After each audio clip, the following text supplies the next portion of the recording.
Om Shanti. Shiva Shiva Shiva Shiva. 15th sloka of the 10th chapter. So we were describing about the different concentrations, different meditations for different purposes, as Bhagavan said to Uddhava. A brief description of how the siddhis. First is that Ashta Siddhis, in that one or two we have completed. Few we have completed, and the next one is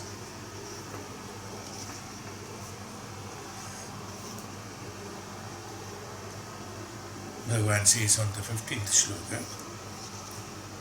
Vishnau Tradishware Chitam Dharayet Kala Viprahe Saishitvam Avapnodi Kshetra Kshetra Jajodanam. Vishnu Tradishware. Here, since we are talking about Uddhava Gita and Bhagavatam, mainly Bhagavan Krishna is supposed to be the incarnation of Vishnu. And again, these meanings and the words are, as I told you also earlier,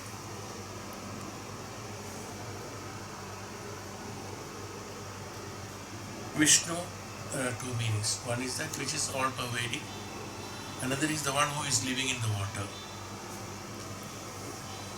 So, various, this is how the naming has been done. The names are not the individuals, but unfortunately the Kali Yuga people cannot have the conception of the detailed description of the higher consciousness. So personification has been done on that. We all know that when we learned about Vedas and Upanishad, the one which is all pervading cannot be with a body. It's not possible. See, that will be this is limitations, you see, creating limitations. Say body in the sense that which is limited. In any limited object, how can an infinite be contained? That's that perception. So the Sahasranama, Vishnu Sahasranama, when you take, each name will describe about the different paryayas of the highest consciousness and pragati. So here he says that one who concentrates the mind on Vishnu, Vishnu Tradishware Chittam, he is Tradishware, the ruler of Maya.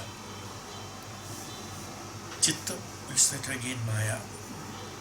Dharayet Kalam Viprahe. Dharayet Kalam Viprahe is that whose form, see, here he is saying, see, whose form is time. Here Vishnu is time. It's all pervading. Samaya and Kala is Vishnu. The meaning of Vishnu is that here he says, Dharayet Kalam Viprahe. It is Kalam, the time. The time is a perception created by those who are in the Prakriti. What is time actually? What is Samaya? What is Kala? Kala is not the time that what we are thinking as the time, the day and night, 24 hours, 365 days, number of yugas, number of Mahayugas. This is not time, Kala and Samaya. That's again limited, you see. If we consider that, then it is again limited. So it doesn't come under the limitations. Kalam is that Atitam, that which is not, which is beyond that what we are thinking is a Kala. That's why even Yama has got a name as Kala. Death. The Devata of death is Kala.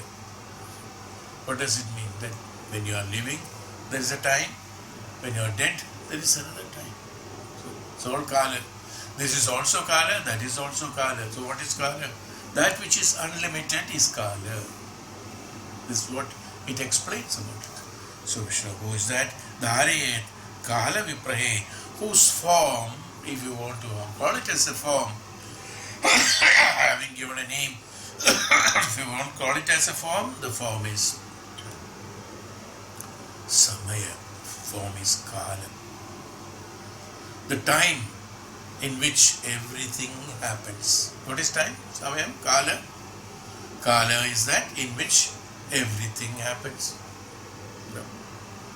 Everything happens, including Pralaya, including Srishti, including everything. Everything happens in that Kala. That is called Kala. So what is that Kala? In which everything happens. Where is that everything happens? It's a space. So what is the space? What is space? What is space?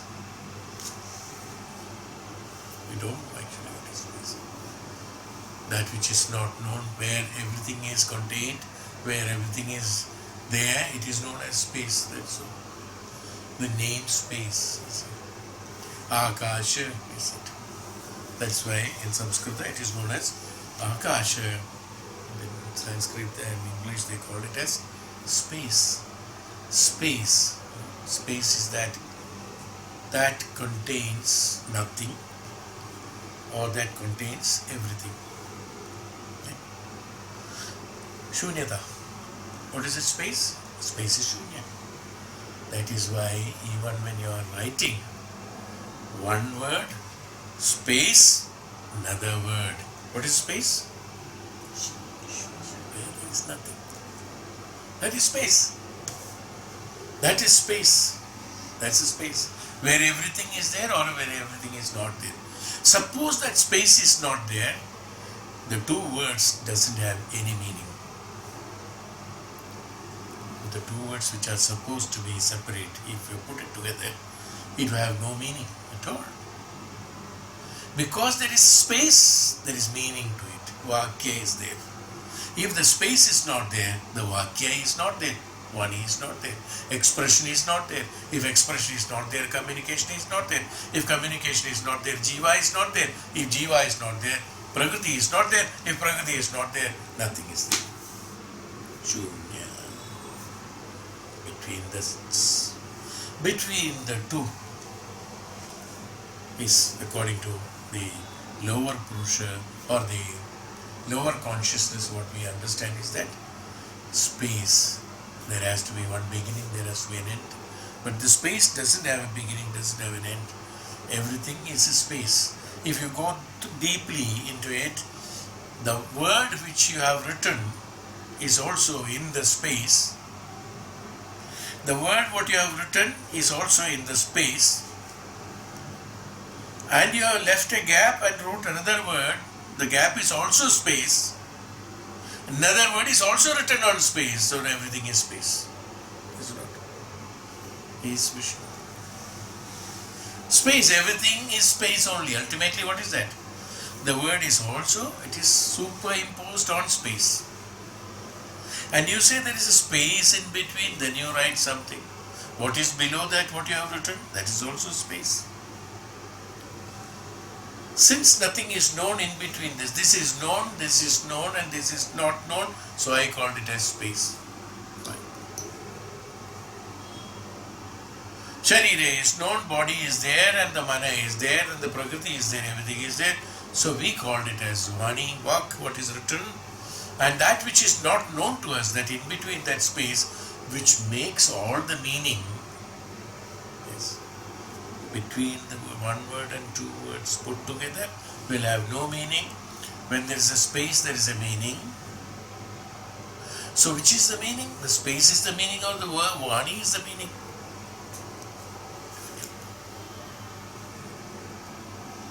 If the space is not there, meaning is not there. So if Anadi, Ananta is not there, meaning is not there, that means Vani is not there.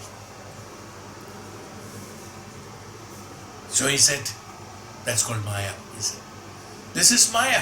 What is Maya? That, I am finding it is written here, but there is a space here and I have written something else here. So I call this as a space and this as word, this as word. Bhagavan says this is Maya. He says there is no word. Everything is on the space only.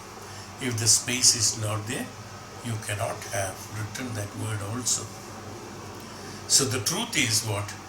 The truth is space. That space on which you can write is Vishnu. That space on which you can live is Vishnu.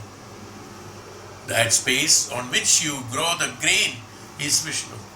That space where you have got a body is Vishnu. Where there are Pancha Bhutas is Vishnu. There is Pancha Indriyas is Vishnu. Pancha Koshas, Vishnu.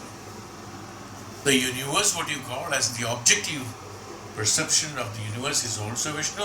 Subjective perception is also Vishnu. Because which is all, everything is on the space superimposed. If you rub off that what you have written, the word is not there. But can you rub off the space? You cannot rub off the space. Janmas can be destroyed, yugas can be passed off, but the space remains the same. Srishti remains the same, or Srishtikarta remains the same, or the space remains the same, Akasha. So when you concentrate on the mind on Vishnu, means it is very difficult, Immediately we will form a shape and form of something, and then we will start concentrating on that, and we will say that is Vishnu. So what you will achieve? If you concentrate on a shape and form, you will achieve the shape and form. If you concentrate on the formless and shapeless, that infinite, you become the infinite. So meditating on Vishnu. You understood what's the meaning?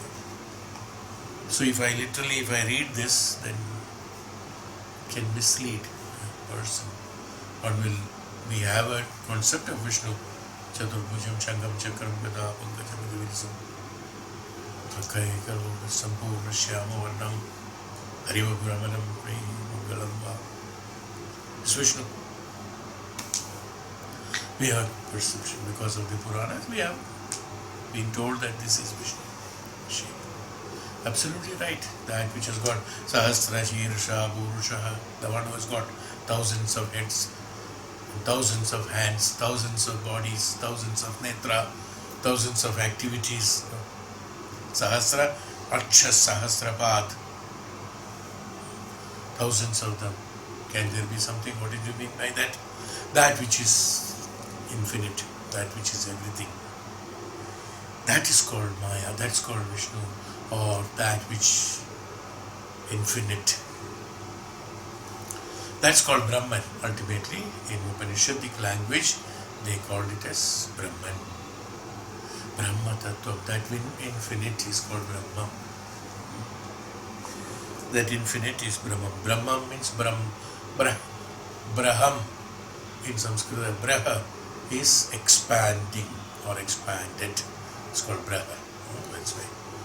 That which is totally expanded is Braham. That's why the Brahma has come. It's not again an individual Brahman. Braha means space. Mam means that which is Aham. Where the Aham. Aham is that which is expanded. That expanded which is known as Aham. That which is expanded means expanded to limitless. To what limit? The limitless. We cannot identify it. So he says, one who concentrates on the mind, Vishnu, Tradishware Chittam, the Chitta, when it is expanded towards that, Dhare Kala Viprahe, Kalam, it is called Kala, it is called Samaya, it is called Kala, whatever you call it, Samaya, Kala. Skala, the true meaning is, true word is Kala.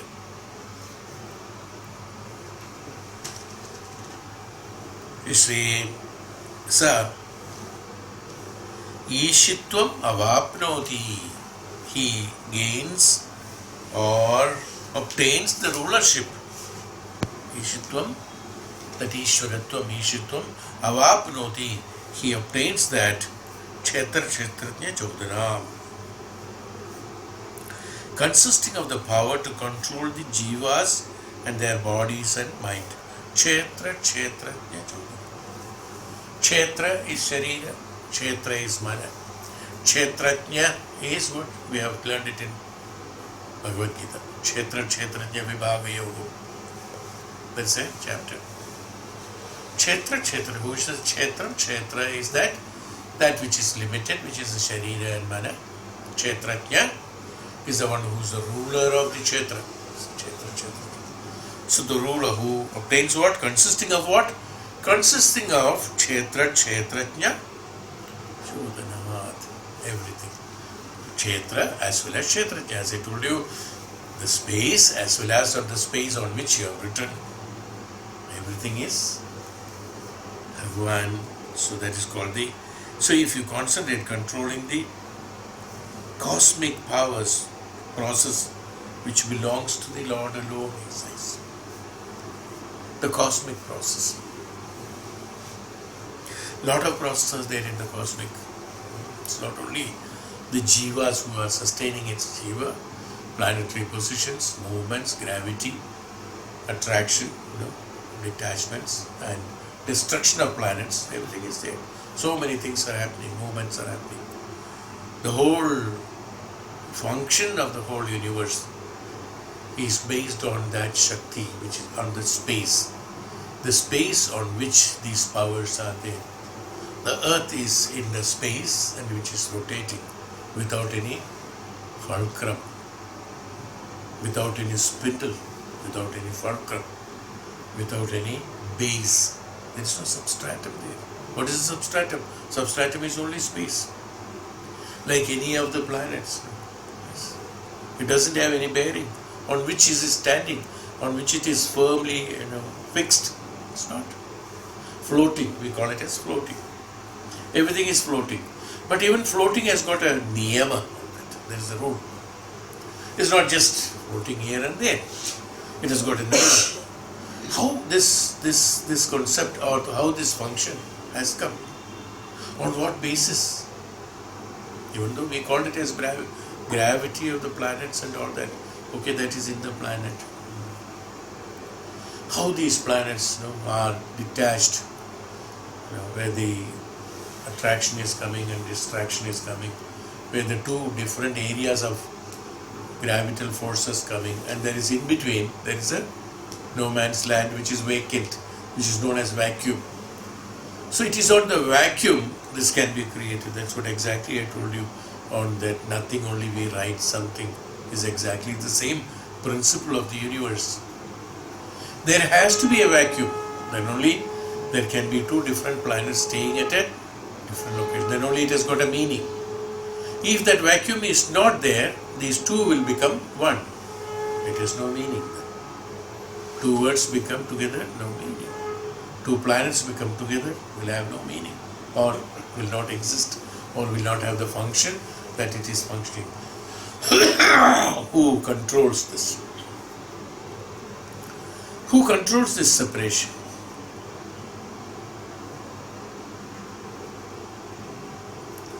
Who controls this isolation?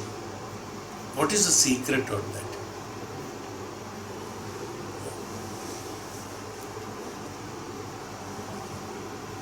There cannot be any external force that can create this or destroy it. No external force can create the vacuum or increase the space of the vacuum. They cannot create any of these functions that is happening, what else we call as. So we say it just happens. So people who are God believers, they will say that God controls everything. Others will say nature will control it, controls everything. Scientists will say the power controls everything.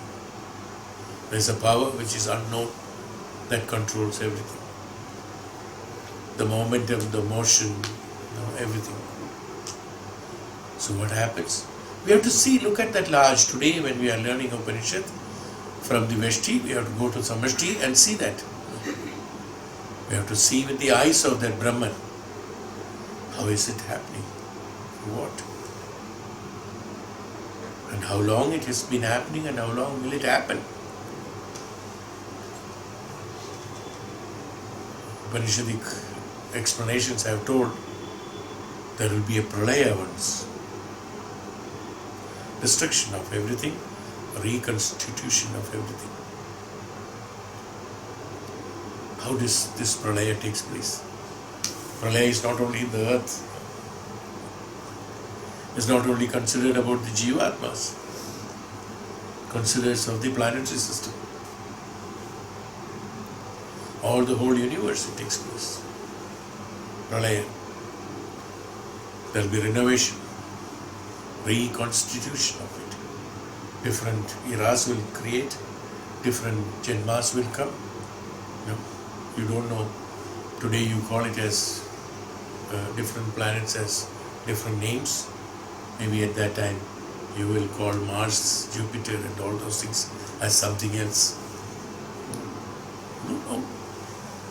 No, those days. Or you had been calling it something else. You know that you have been calling them as Mars and Jupiter and Venus and things like that. Today, is it not? From how long? How long? From the time the human was found out that this is what is happening and things like that. Once there is a pralaya, all this will go, the whole setup will change. No. There may not be an earth, today's earth, it may be some other planets where some other Jivatmas will be living. The Jivatmas may not look like this also. It can be different. Everything can get a renovation. But the Jivas, the Atma, will be the same. Atma will be the same. The principle will be the same. Everything will be the same. But all the shapes and forms, all the externalities, all the lower Purushas, lower consciousness will be totally different. Because that is where this objective creation takes place. Initially a subjective creation will take place where it is known as the higher Purusha or the higher consciousness. In that higher consciousness, the superimposition of the whole planetary system will take place. And then the lower consciousness. From there, the evolution takes place towards the lower consciousness and the Jivatmas and others will come later.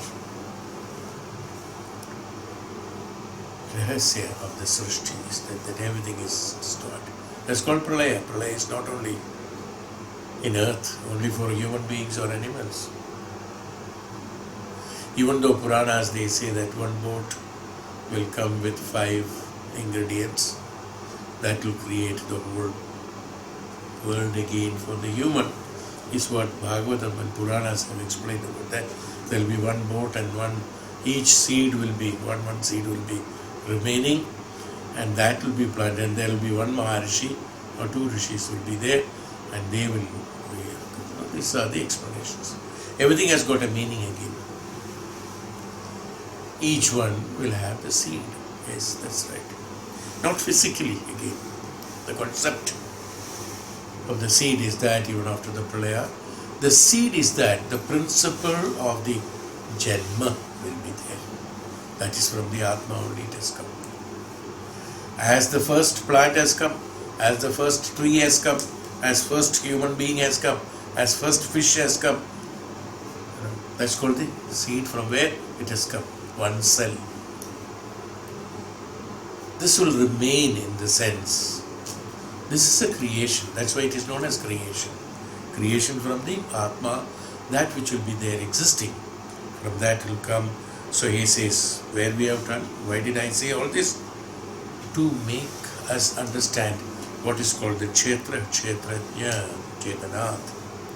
He is the one which controls who? Vishnu, that which is Virata, that which is Samashti. He is the one which controls the Kshetra and Kshetrajna both. Control the jivas and their bodies and minds. Is mana. Is also mana, has also come from the space. Is what again?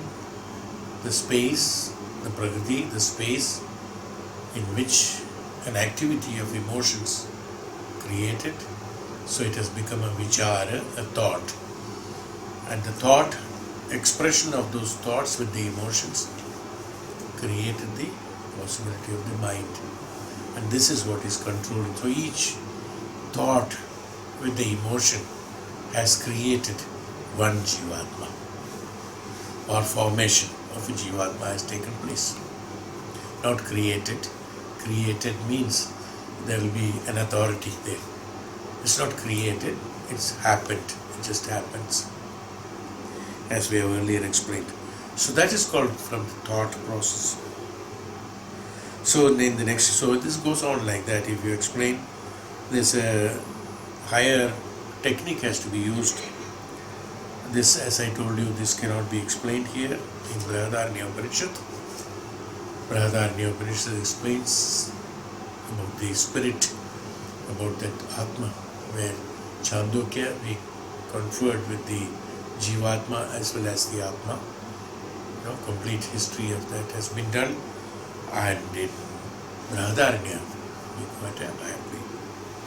But that takes time, one has to understand, otherwise it will be just, we'll be talking about that which is not seen, not known, which cannot be thought of, which cannot be perceived by normal intelligence and mind. It normally not done for the normal disciples unless he reaches the status of the absolute sannyasa and he is beyond. After certain, as we said about the meditation, has to be done. Done when?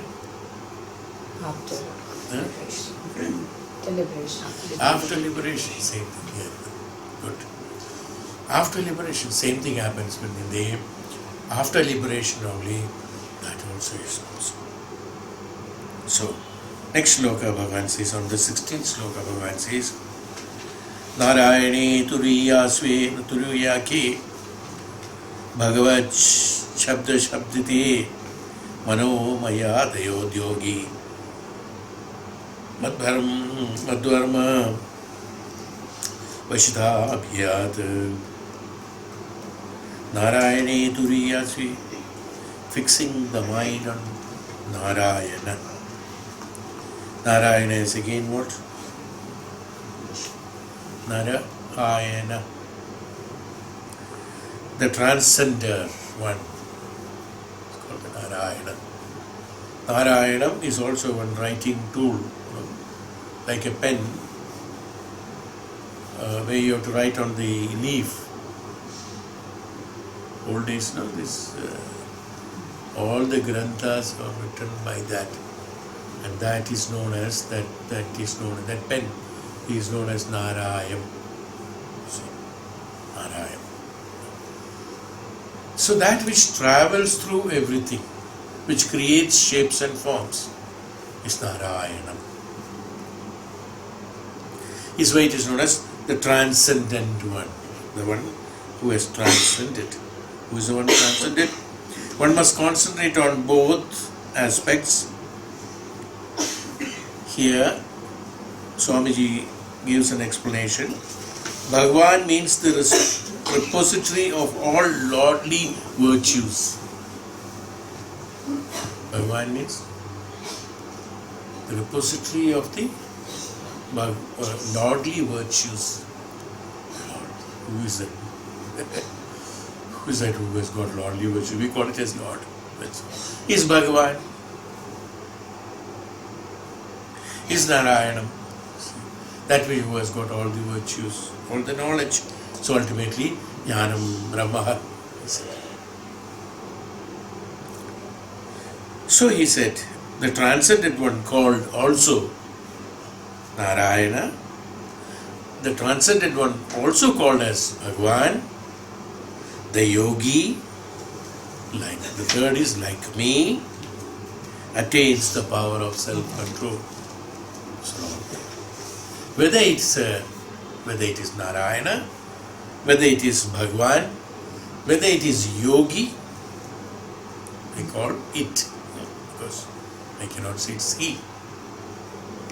Yogi or Bhagwan said, like me. Who is it like me? Narayana or Bhagwan or yogi or like me. That's why Bhagwan is known as Yoga Yogeshwara. Yes. Bhagwan, Lord Krishna in Bhagavad Gita, he has been addressed as Yoga Yogeshwara. The Yogeshwara of the yoga also. The one who has created the principle of yoga. Yujyate, the principle of yoga, joining, merging. Into merging in the sense, not one is not disappearing. That one, it's scratched in the other one. When you expand it, it will come out. But when you contract it, it all goes together. Like that one only, that yogi is the one who attains the power of the self-control. So fixing the mind on the yogi, fixing the mind on Narayana or Bhagwan or yogi, or he said me, because Mr. Bhagwan Krishna is the one who is talking, so he said me, or me or yogi, or who is that again? All these are who? Jnanam, the embodiment of Jnanam. So if you concentrate on that embodiment of Jnanam, then you will attain the power of self-control. Yes. That's the secret word. What do you understand by self-control? It's a question. Is it the one who attains on Narayana, Bhagwan, yogi, or me, will attain the self-control, attains the power of self-control. Okay. Not self-control, power of self-control, to control the self. What do you mean, understand by self-control? Discipline. Self-control. In English, too low a word. Disciplining yourself means making your, according to normal meaning, bringing it to certain standards. It's called a discipline. Don't move is a discipline. That means you are bringing something to a particular standard that which you have created. This is not that. Self-control. Power of self-control. What do you understand from this? By concentrating on Bhagwan, you attain the power of self-control. What does that attain? Concentrating on Bhagwan, we understood yogi, understood Jnanam, we understood embodiment of Jnanam. It can be Guru, it can be God, it can be any of those embodiment of Jnanam. Any embodiment of Jnanam you concentrate on. That's why he has given you the options of these things. They're all one only. Don't look at a yogi different from Narayana, because Narayana is the one only who can do the yoga. The one who has got the qualities, virtues of the Lord only can have the capacity of yoga. The one who knows about the Jnana, the one who is a Jnanam, representation of the Jnanam, can only have the yoga. Yujyate. You understood the background. Now you tell me what you saw. When you concentrate on that, they say you attain the power of self-control. What do you understand by self-control?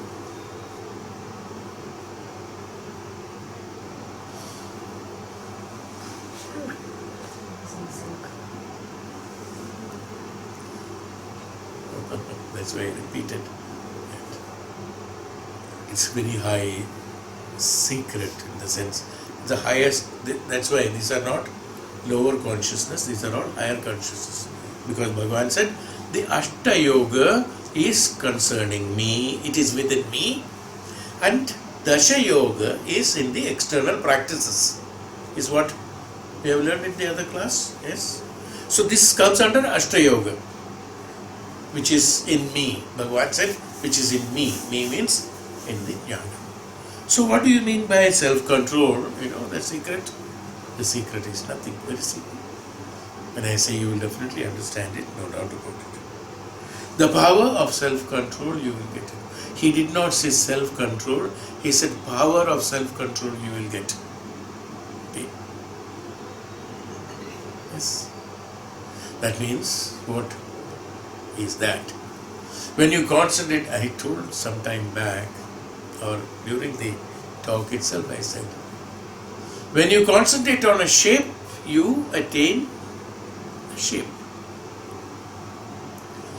When you concentrate on shapeless and formless, you attain shapeless and formless. Narayana or yogi or jnanam is not a shape and form, I have told a number of times.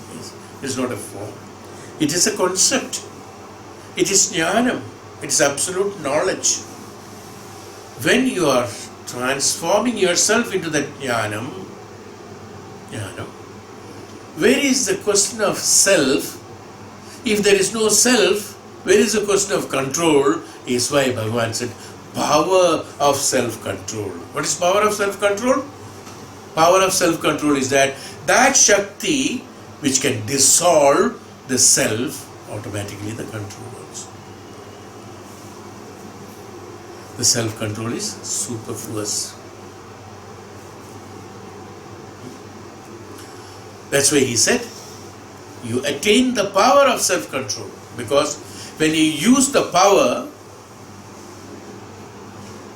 the control as well as the control as well as the self is vanished. Whereas power remains. So not power remains. What is that power? The power is that jnanam, which is Narayana, which is Bhagavan, which is yogi, which is me. That remains. That's why you gain the power of self-control. That means you already gained the power, not the self-control. Is it not? Now the meaning is clear. The power, you attain the power of self-control. The self-control is vanished because of the power, and you attain the power. Who is the you then? You is the Narayana, you is the yogi, you is the jnana, you is the Brahman. Am I right? Got it? Very simple. It appears to be simple, but one will think what? When you read this, what will they think? That you will gain some powers, external powers, to control self, you can say, maybe this body, that body, those bodies, those minds, those... None of them, they are all not called as self. The self is that aham, Shakti is that, the aham is that, the Brahman. Ultimately, in order to convert the me into that Shakti, you attain that powers. Attain the powers in the sense, the one who is attaining is no more there.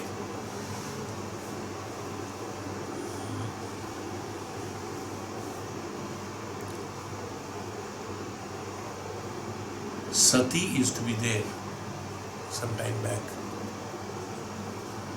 When a woman and the husband dies, Sati used to be there. That woman jumps into the fire of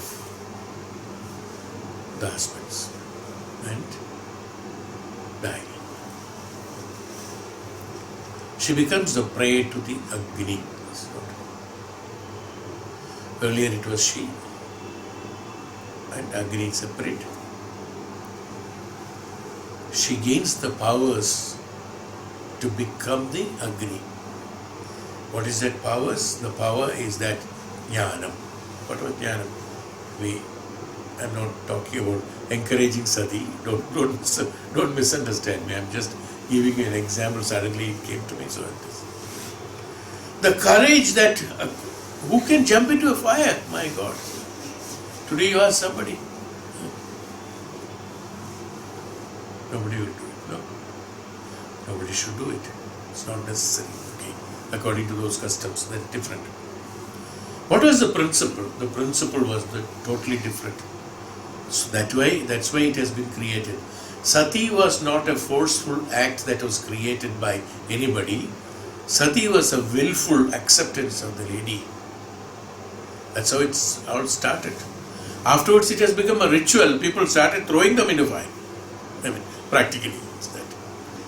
That's not the purpose. That was not the purpose. No. The purpose was that as she being one with the mana and sharira of the pati, there is no two different bodies or mana. That was the concept at that time. When it is like that, then the patni's living will be only, that's why it's ardha angani. Only half. How can one survive half? No, it's not possible. It's a very high principle, yes, that is it's difficult to observe today. In Kali Yuga, we cannot imagine, we cannot think, because that's what I said, certain things cannot be even imagined. That's not possible. People will say that, oh, how foolish it is to be. Is it that sincerity? It's not the question of sincerity, it's not the question of mana, it's not the question of sharira, it's not the question of ritual. That was not a ritual. It was not forced by anybody. How sati started.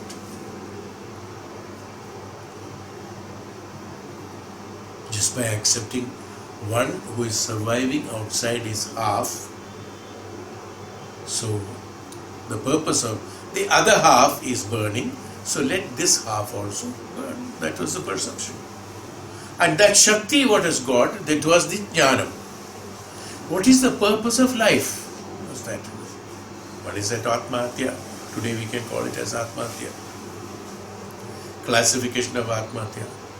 Atmahatya has got today's Atmahatya has got a purpose.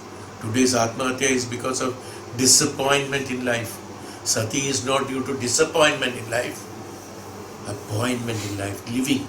That is also considered as living actually. To be living. That's how the sati has happened. I mean, it's not the subject to be discussed along with this, but suddenly it came about fire and acceptance.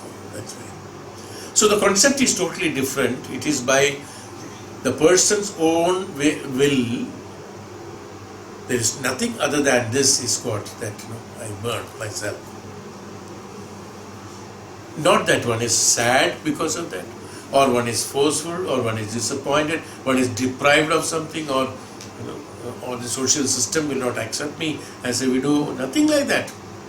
It's not because of that. Initially it started, but afterwards, naturally, it all get deteriorated, and it becomes a murder practically at one point of time. Is how sati was banned at that time. Could be jumped into the fire. That power. How can one be so brave enough just to walk into fire knowing that the body will be finished? Because the one who has gone beyond the perception of body and mind only can walk into the fire and burn, is the principle. The one who is a yogi or one who is a sannyasi only can do that. You must have. Now I will compare with that. When you go through the history of Adi Shankaracharya, I forget again, same way, the Maharishi's name. I think it's Rishi Pipalada. I think so, maybe.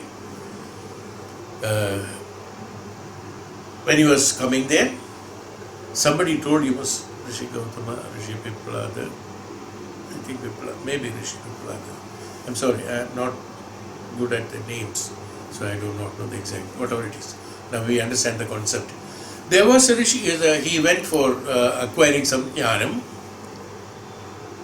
So he was told, hey Shankara, better you go to so and so Maharishi, but he is in the process of Atmanirvritti, that is in the Swayam, leaving the body. How he is leaving, that he has not told you. Go and meet him.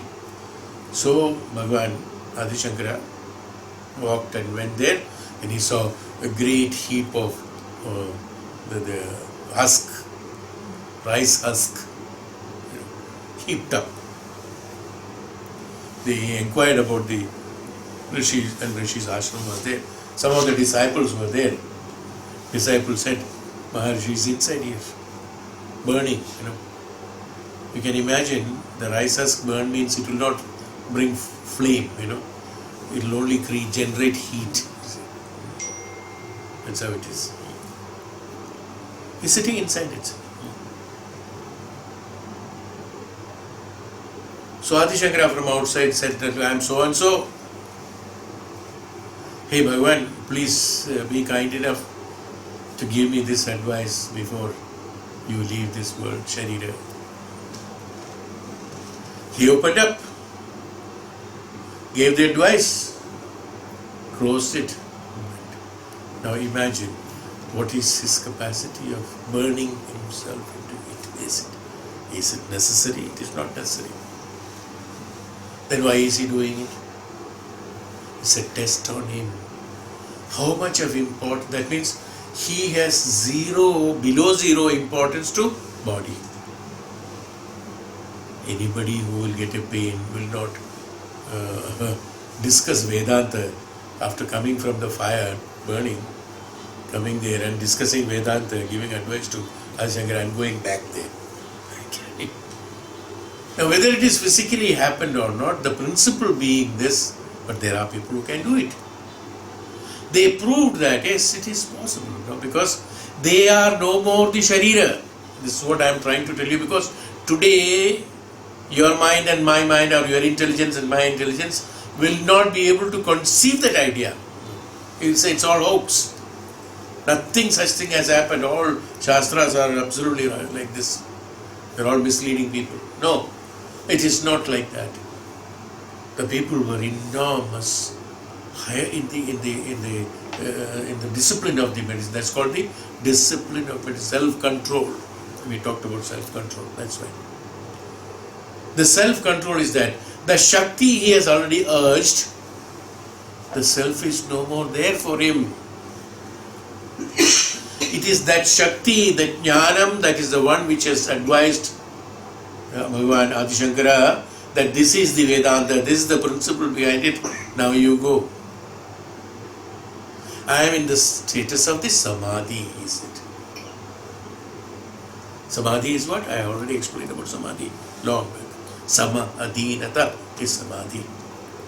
He doesn't have any. That means this is called the, you understood, the power of self-control. This is why I told all these things. Am I clear? This is how you have to connect.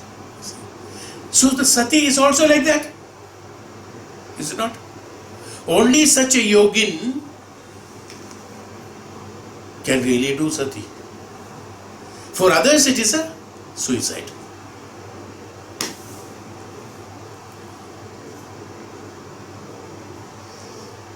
You can ask me why it is like that. You should ask. In fact, you should have a question in your mind. Why it is called a suicide? And why that is sati? The same thing is happening. She walks into the fire and burns, and you say somebody else is asked to go out there and burn.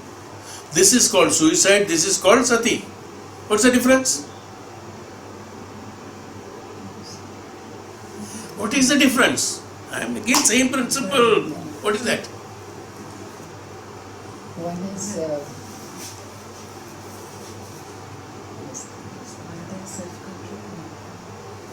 What is a yogin? Simple. We understand what is yogi. One is a yogi, another is a human. That's all the difference.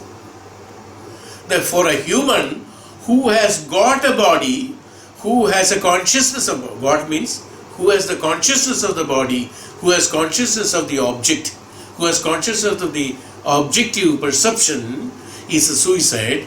The one who is a yogi, it is a sati. Clear.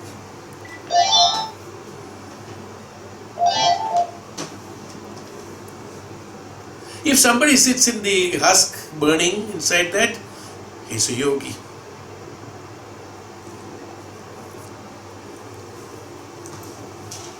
Nowadays you will find, out of taking too much of alcohol, in a, suppose some political parties or any other processions, self-immolation takes place. They will pour kerosene on themselves. If he doesn't pour, they will make him drink, and others will pour. Or he is drunk, so he can pour and light himself. He is not a yogi. He is not a yogi. That is suicide. Rishi Pippalada did what? It's not yoga. UDDHAVA yoga. He has no importance of Sharira. This is what exactly known as the power of self-control. Am I right? Is it clear? Otherwise it won't be clear if I don't explain this. Will it be clear otherwise? It won't be, I think. At least that's what I thought. Bhagavan means repository of the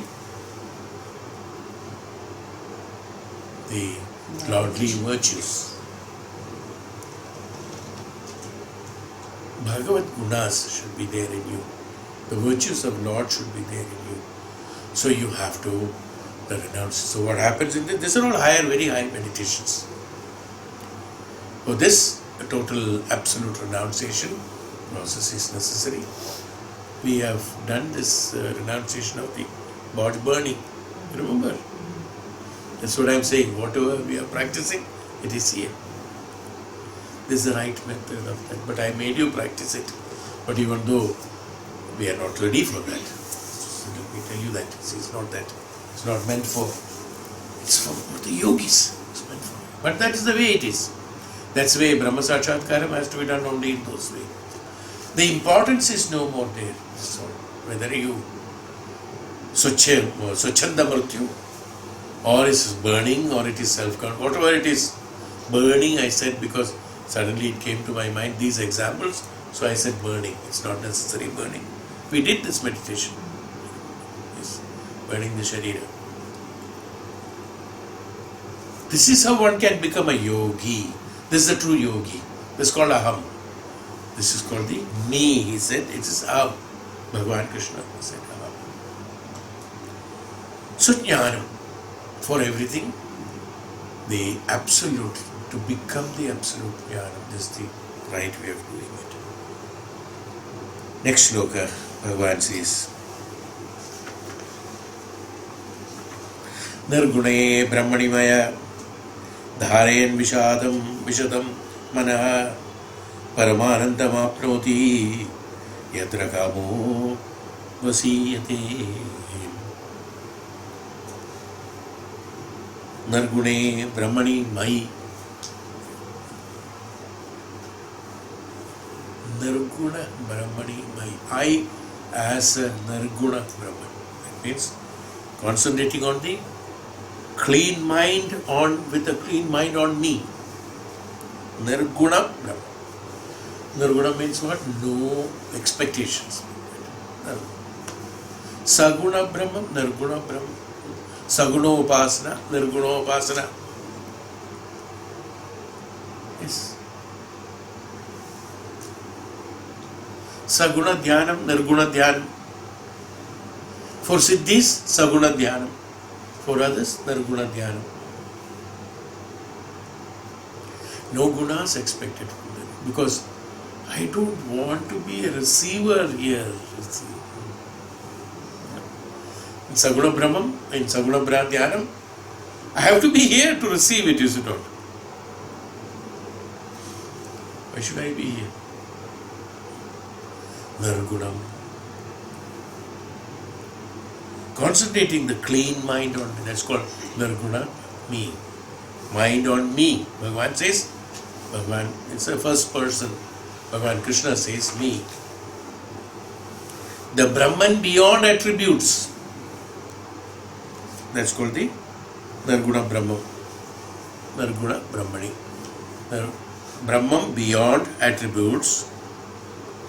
When you do concentrate or meditate on me, or me means again that jnanam, that embodiment of jnana. One attains. Attains means being identified with. Attains means not, there's no, as I told you, there is no purser to receive something.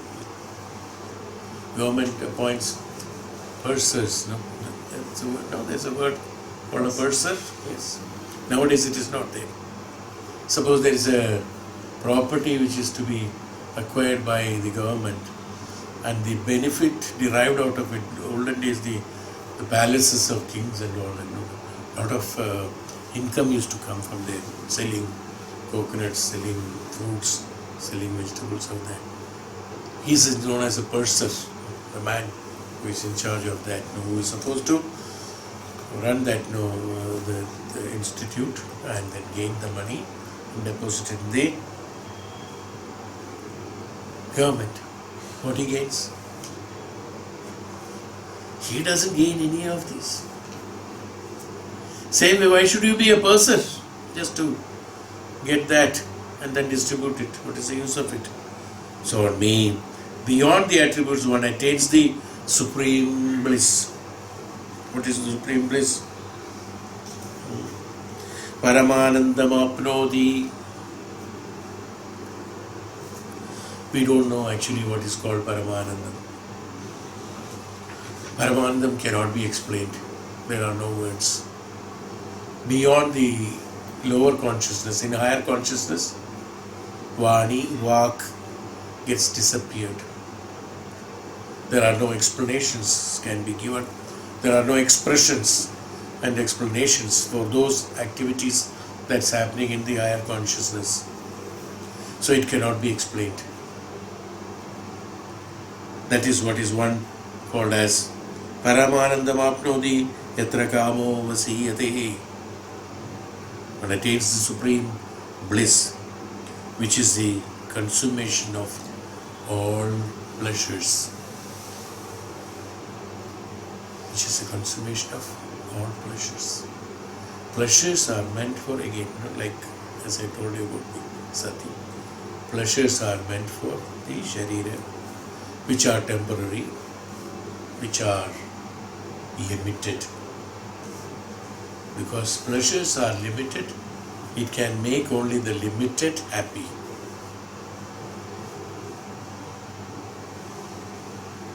Param Anandam is limitless, makes the limitless happy. That's called permanent status. One is a permanent status, one is a temporary status. Temporary in the sense because it is limited and it can happen only in limitations. Any pleasure is limited. It cannot long last more than few seconds. Any pleasure. Happiness is only, let us say, today you have to compare everything with wealth. You got 1 crore rupee lottery, one. The actual pleasure is how much? Finished. The pleasure is over now. Now the intensity of pleasure will slowly reduce. Why? Because worry starts. Along with that, first is pleasure, 1 crore I am getting. Oh my God, 1 crore, even though 1 crore, government will take 40 lakhs. Only 60 lakhs. From there it starts. Out of 60 lakhs, kya kar sakta hai? Finished. Pleasure is over. Where is the pleasure? Pleasure finished. 1 crore, finished. Pleasure. Right?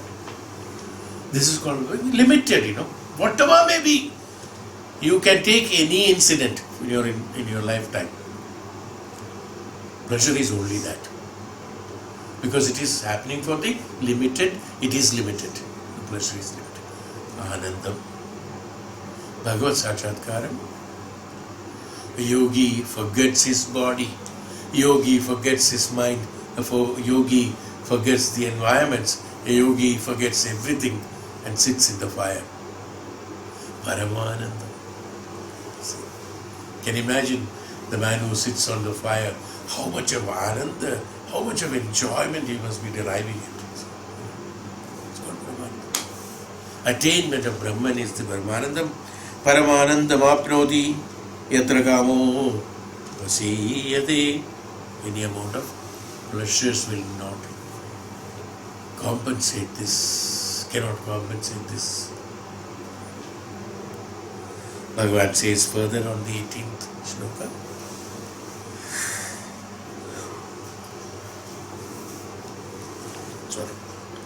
Shvetadvipapadau chittam shuddhe dharmamaye mahi dharayan shvetadam yati shadur miram hito naraha shadur mirahito naraha. Shvetadvipapadau chittam, concentrating the clean mind on me. The pure Shvetadvipapadau chittam, the pure embodiment of virtue and the Lord of Shvetadvipa.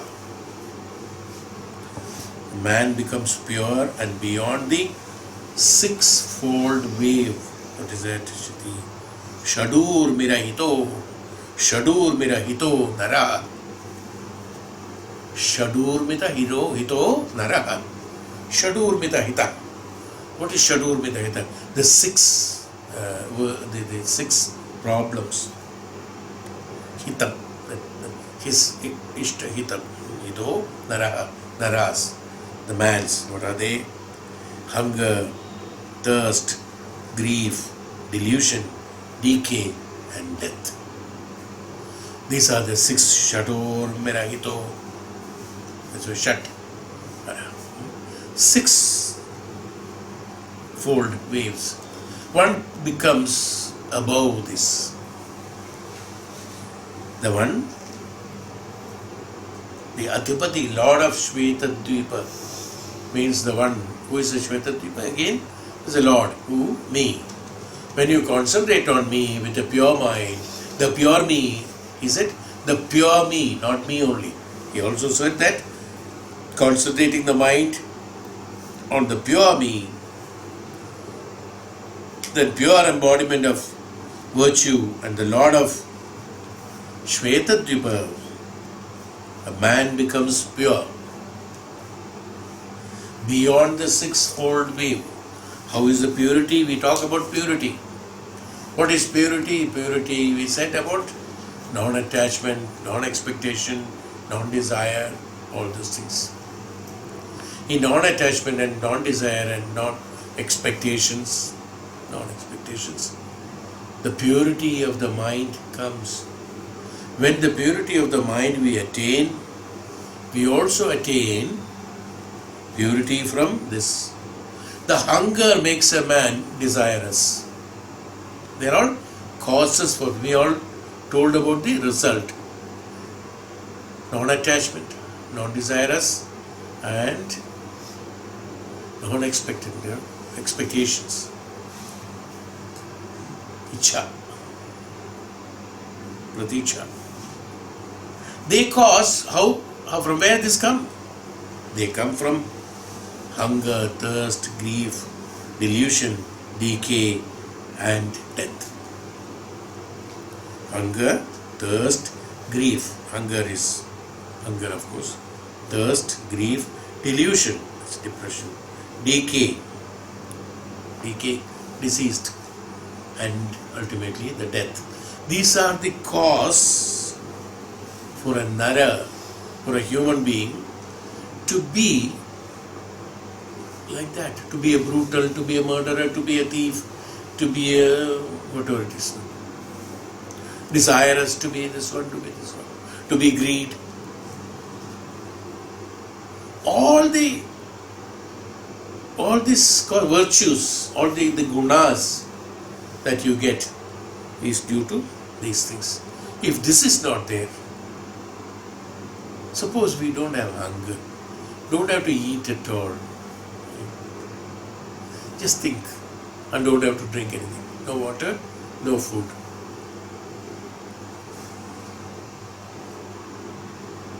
%70 of the problem is sorted out. No food, no water. Grief, non-attachment with relations, no relationship. Absolute Parabrahma Jnanam. Grief is not there. When grief is not there, happiness is there. Delusion. From the delusion, what happens? From the delusion, no other requirements are there. No clothes, no this one, nothing. No house, no money, no bank, no saving. Nothing is required. I don't have to eat, then why should I need money? I don't have to dress, why do I need money? Then I am also above the death. So, there is no fear also. Can do anything. Nothing will be there. So all these gunas, where it has come from? All this has come from this basic requirement of the Nara. Hunger, thirst, desire, thirst, grief, delusion, decay and death. It has all come from this only. Everything has come from this. If it is not there, there won't be jealousy. There won't be jealousy. There will be no competition. There will be no progress. Okay, fine. There won't be any progress. Nobody will work. Why? Nobody has to do anything. Nobody has to travel. Nobody has to do anything. Nothing. Everything will go off. That means the importance of the Sharira. A normal person cannot think about it. Oh my God, I cannot travel. I cannot go there also. I cannot eat. It means what will happen? All the rasagullas made by the Bengalis have to be flown in Hooghly. Hooghly will be full of Rasagulla river, sweet river in ocean. All the hilsa fish will be sweet.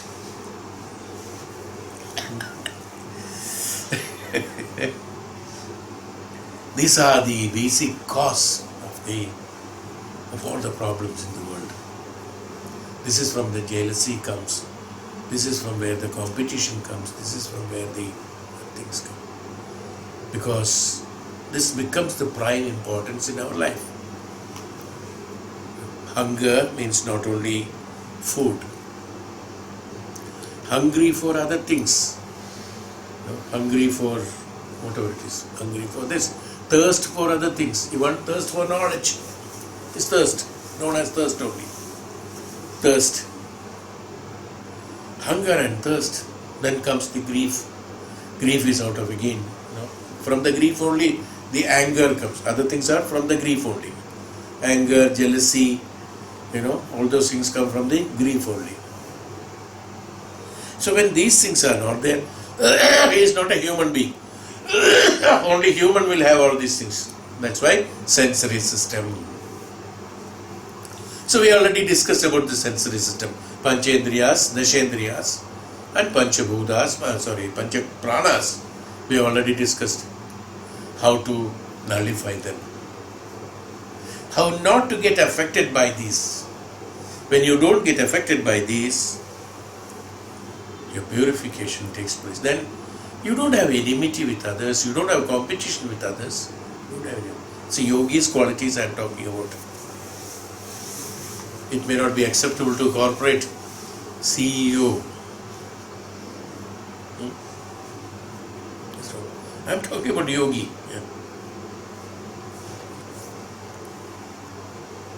For a CEO, he has been told you have to be thirsty, you have to be hungry, you have to be all that. Hope you understand. So where are we? Shvetadipa patau chittam, is it not?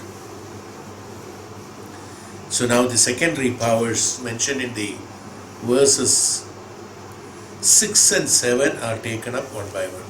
Verses 6 and 7, we told 6 and 7 are again the godly, the Ashta Yogas. No? in verse 6 and 7. 4, 5, here it is 6. 6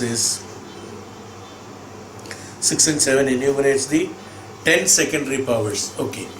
Now from this onwards, the secondary powers, from this Ashtayoga powers, Bhagavan's, that means Brahma Sakshatkara powers, that which is in him, in Bhagavan, he said in me, that has been described how to attain. Now these ones are for the 10 other powers which you can attain with sattva. No? With sattva is what the word we have used earlier. Perfection of sattva. Perfection of sattva. Perfection of sattva. Fine. Good. So this is the first one. Now this one is Maya Akashatmani Prane Manasa Goshamutahan Tatro Palabdha Bhutanam Hamso Vachasrunotyasau. Reflecting with the mind on the subtle sound in me as possessing the supervening adjunct of the ether and the cosmic prana, the jiva hears from a distance the varied speeches of being manifested in the ether. Now, Maya Akashatmani Prane. You concentrate on the subtlest sound that comes from me. From the cosmos, what is the subtlest sound that comes? It is Omkara. So you concentrate on the Omkara, that which is, you have to see that it is come from the yogi, Yoga Yogeshwara. It comes from him, the Yogeshwara. Concentrate on this one and practice it constantly and make that, what is that sound again?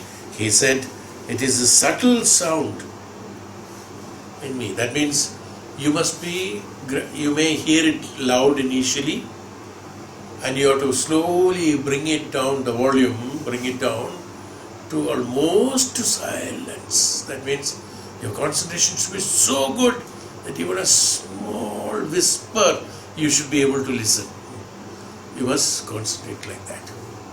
Then after the practicing of this, Bhutanam Hamso Vachasrunotyasau, Hamso Vachasrunotyasau, Hamso, so Hamsa, so Hamsa.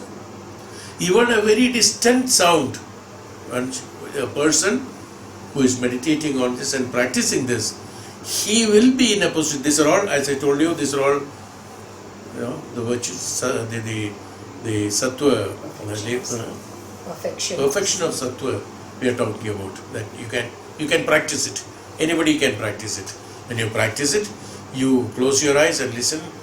You can listen to the sound. Now I'll tell you. 2 incidents.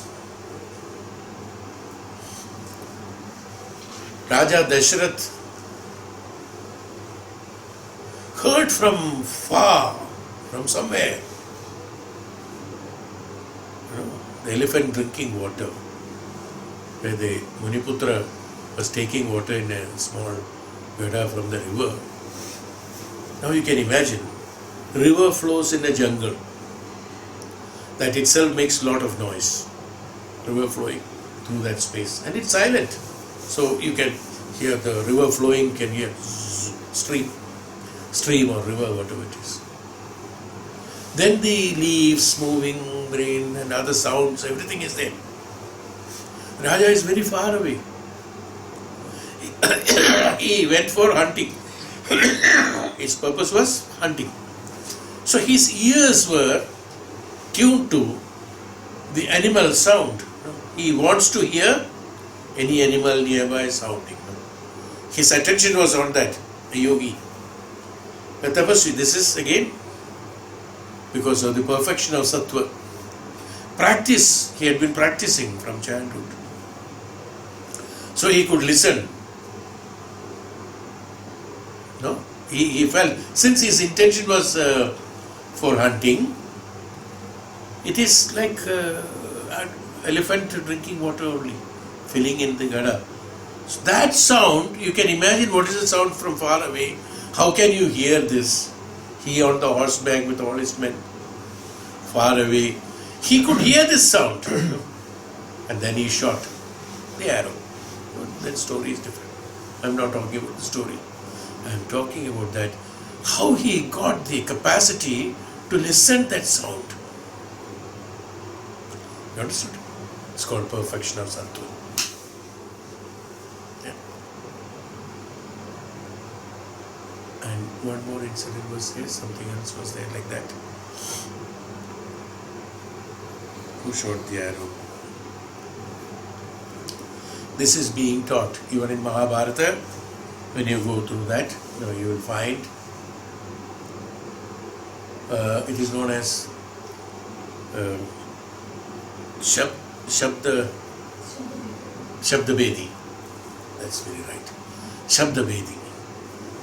Arjuna and others were taught that somewhere there will be a sound, and listening to that sound you should shoot the arrow.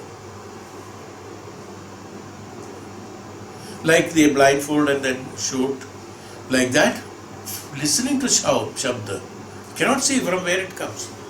But he has to know. Because it can happen in a place where that's jungle or forest or surrounded by enemies. They are, what do you call them? That people who hide and shoot.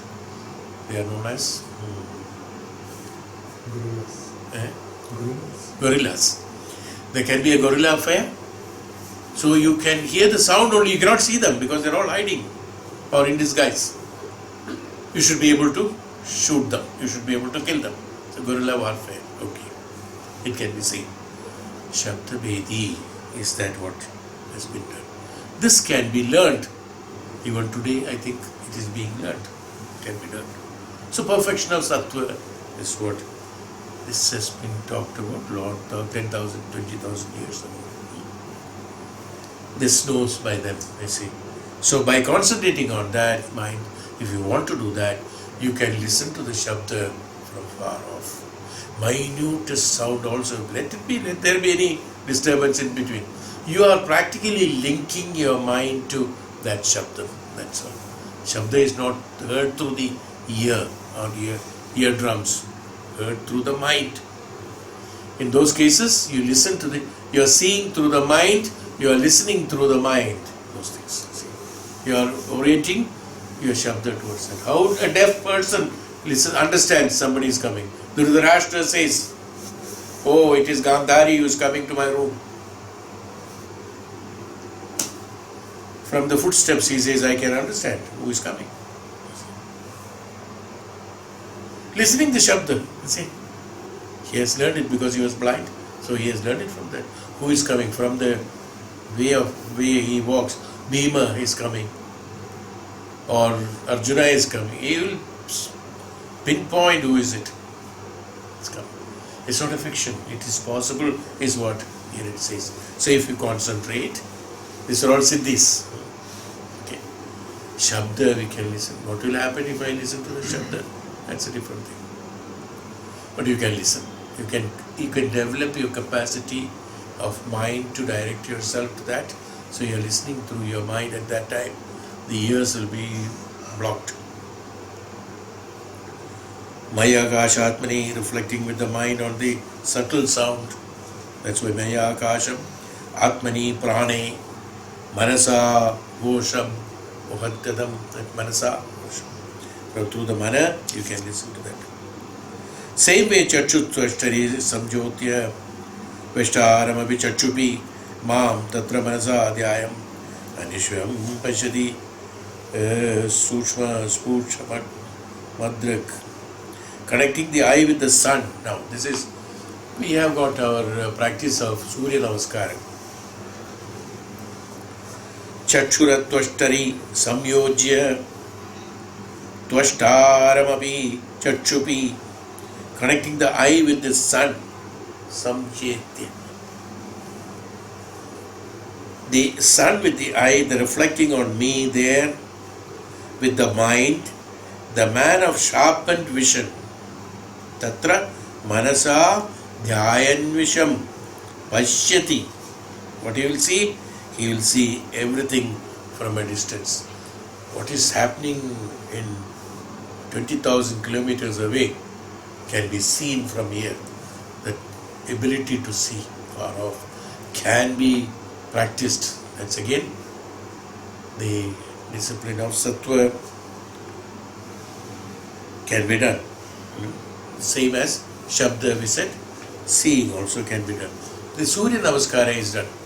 It's the purpose of that. In Surya Namaskara, we chant a mantra as well as see the Surya rising sun. It will not be very powerful, mild. If it is, it should be really rising from the sea. You should see that. Slowly rising. At that time you should see. After it is slightly gone up, then it will hurt your eyes. You will lose your vision. The rising sun.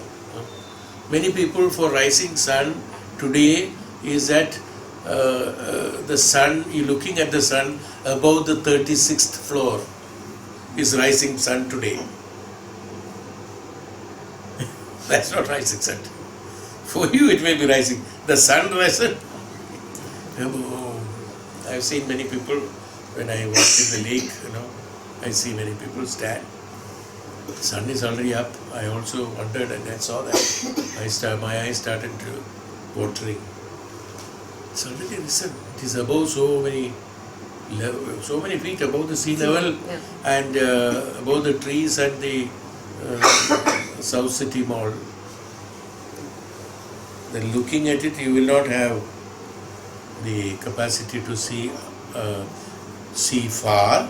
You can see inside because there will be no eyes.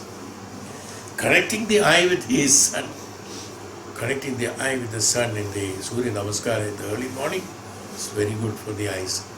The power of eyes will increase. The sun's power you will acquire. And there you will superimpose, he said, at that, reflecting on me.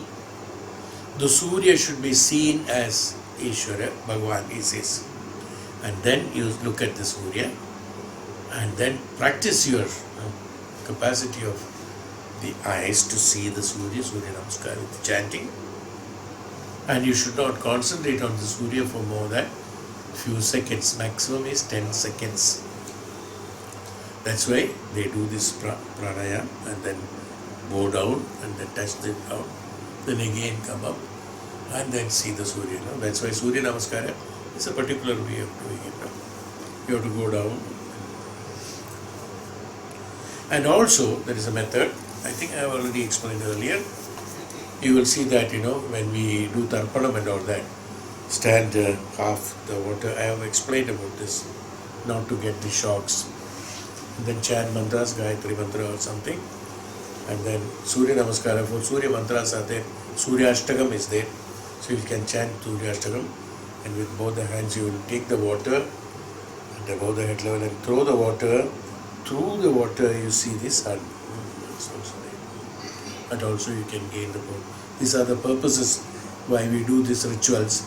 Actually it is in order to gain the powers of seeing. So for such a person, that whatever is there between the sun and you can be seen is what the principle says.